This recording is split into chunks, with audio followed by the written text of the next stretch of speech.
اور اس کے بعد پھر جو تیرے لیے اگنی پریکشا ہے وہ بھی باقی رہے گی انشاءاللہ العزیز۔ یہ اصول ہیں مباہلے کے۔ اب پھر میں یہاں پر کچھ چیزیں ضرور عرض کروں گا۔ جانے سے قبل ایک اور بات اس پاکھنڈی کے لیے، نرسنگھانند کے لیے، کہ تیری بھی باڈی ٹیسٹ ہوگی، میری بھی باڈی ٹیسٹ ہوگی، تیرے بھی کپڑے چیک کیے جائیں گے، میرے بھی کپڑے چیک کیے جائیں گے، کوئی چیز لگا کر کے نہیں آیا جائے گا، ہم اسی طرح سے آئیں گے، اور کتنے لوگ رہیں گے اس کو اگلی مرتبہ میں ہم طے کریں گے۔ اور یاد رکھنا، شرارت کرنے کی کوشش نہیں کرنا۔ اگر تو اپنے گوفے سے باہر آنے کی ہمت دکھا رہا ہے تو پھر سے میں تجھے کہتا ہوں، بزدلوں اور کائروں کی طرح سے شرارت نہیں کرنا۔ جس طرح تو اپنے گوفے میں بیٹھ کر کے عام بھولے بھالے ہندوؤں کو ہتھیار سے لیس ہونے کی دعوت دیتا ہے، لڑانے کے لیے ابھارتا رہتا ہے، اس طرح اگر تو نے دلی میں رائٹس کرنے کی کوشش کی، ہندو مسلمان فسادات کرنے کی کوشش کی، اس کا سارا ذمہ تیرے سر پر ہوگا۔ اس لیے کہ میں ہندو مسلمان لڑائی کا، فساد کا حائل نہیں ہوں۔ میری لڑائی عام لوگوں سے نہیں ہے، صرف تیرے سے ہے، تجھ پاکھنڈی سے ہے، جو تو اپنے مغلظات کے ذریعے سے اسلام کو اور قرآن کو اور میرے آقا کو نشانہ بناتا ہے۔ سب کو معلوم ہے تو سیاست کے لیے یہ تمام چیزیں استعمال کر رہا ہے، لیکن آج بات آ گئی ہے میرے نبی محترم صلی اللہ تعالی علیہ وسلم کی۔ تو کیا سمجھتا ہے کہ اسلام یہ کوئی کھیل ہے، آج کل کا آیا ہوا ایک دین ہے؟ اسلام تو اس دن سے ہے جس دن پہلے انسان نے اس دھرتی پر قدم رکھا ہے۔ میرے رب ذوالجلال کا ہر گھڑی انشاءاللہ العزیز اعانت کا وعدہ ہے قرآن پاک میں، اور مجھے یقین کامل ہے۔ اور جو باتیں مجھے عرض کرنی ہے، پرمیشن تو لے کر کے ہمیں بھیجے گا، اور تاریخ میں نے طے کر دیا۔ پھر ایک بات، تو جل کر مر گیا تو اس کی ذمہ داری میری نہیں ہوگی، یہ بھی لکھ کر کے پہلے سے دے دینا، کسی ایڈوکیٹ کے ذریعے سے بنا کے، کہ میں اپنی خوشی سے جل کر کے مرنا چاہتا ہوں، اس لیے کہ بعد میں تیرے جل کر مرنے کے بعد نہ یہ ذمہ داری میرے اوپر ہوگی اور نہ ہی کسی مسلمان پر ہوگی، اور انشاءاللہ العزیز مجھے یقین ہے میرے دین پر اور رسول پاک صلی اللہ تعالی علیہ وسلم کی حقانیت پر اور قرآن پر یقین ہے، جو ہوگا میرے رب تعالیٰ کی مدد ضرور آئے گی۔ آخر میں اپنے تمام مسلمان بھائیوں سے یہ ضرور گزارش کروں گا، اور علماء اہل سنت سے بھی، کہ جنہوں نے مجھ سے بڑی محبتوں کا اظہار کیا، ہر خانقاہ سے دعا کے پیغامات آئے، اور علماء اہل سنت نے ڈھیروں دعاؤں سے مجھے نوازا ہے، مسلسل ارسال کر رہے ہیں۔ کئی حضرات نے مجھے اپنی نیکیاں، اپنے نوافل میں یاد کیا۔ بہرحال میں تمام ہی نوجوانوں سے کہنا چاہوں گا، اے مسلمانوں، اب مجھے بتاؤ، میرے آقا صلی اللہ تعالیٰ علیہ وسلم پر اس قدر مغلظات بکنے کے بعد اب جینے کا مطلب کیا رہ جاتا ہے؟ اب جینے کا مطلب کیا رہ جاتا ہے یہاں پر؟ اور پھر میں یہ سمجھ لوں گا کہ اگر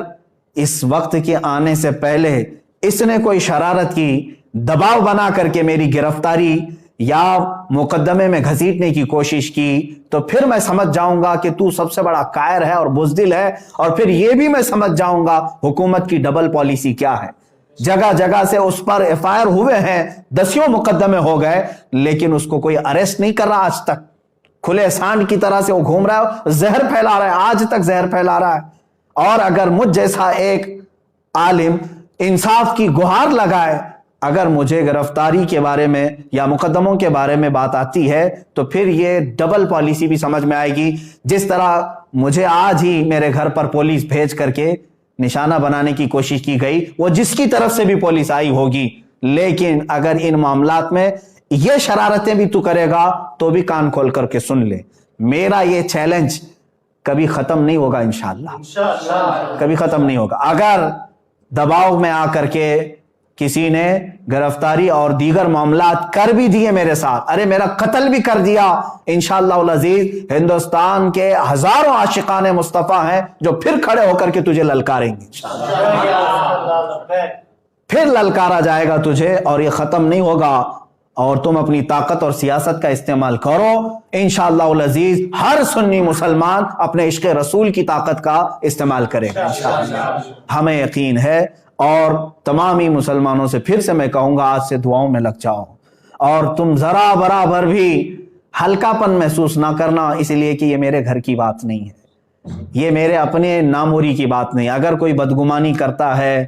تو میں اس سے پھر معذرت کے ساتھ کہوں گا واللہ باللہ تاللہ میں نے ہرگز اپنی ناموری اور شہرت کے لیے یہ چیلنج نہیں کیا ہے. دل جل رہا تھا اسلام کی حقانیت اور رسول مختار صلی اللہ تعالی علیہ وسلم کی شان اور قرآن کی شان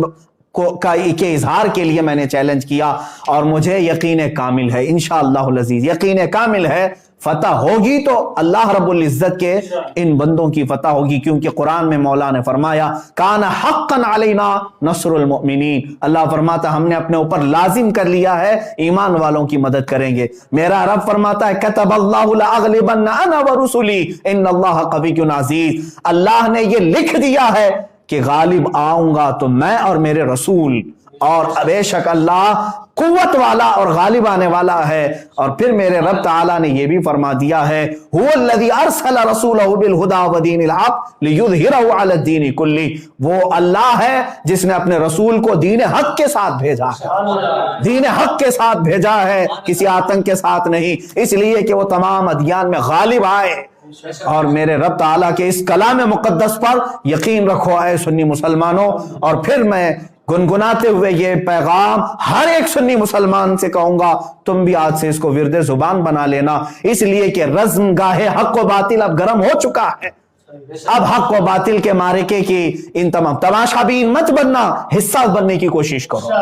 حصہ بننے کی کوشش کرو. یا رسول اللہ کروں تیرے نام پہ جاں فدا, نہ بس ایک جاں دو جہاں فدا, دو جہاں سے بھی نہیں جی بھرا, کروں کیا کروڑوں جہاں نہیں,